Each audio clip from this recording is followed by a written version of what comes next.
সেই ঘটনায় যদি দোষী সাব্যস্ত হয়ে আমার ভাই বা আমার কোনো আত্মীয় বা আমার সংগঠনের কোনো নেতাকর্মী বা কোনো পদের কেউ থাকে, আমার কোনোই এই ব্যাপারে কোনো হস্তক্ষেপ থাকবে না।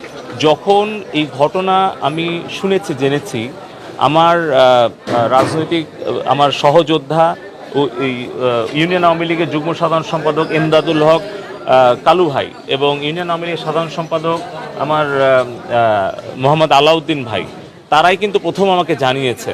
এবং শোনার পরে আমি উপজেলা আওয়ামী লীগের সাধারণ সম্পাদক, সে আমার সাথে যোগাযোগ করেছে, আমি দেশের বাইরে ছিলাম, এবং তাৎক্ষণিক কিন্তু আমরা চেষ্টা করেছি পুলিশ প্রশাসন সহ আমাদের সাংগঠনিকভাবে এই ঘটনা মানে যাতে প্রতিরোধ করা যায় এবং দোষীদেরকে আইনে আওতা আনা যায়।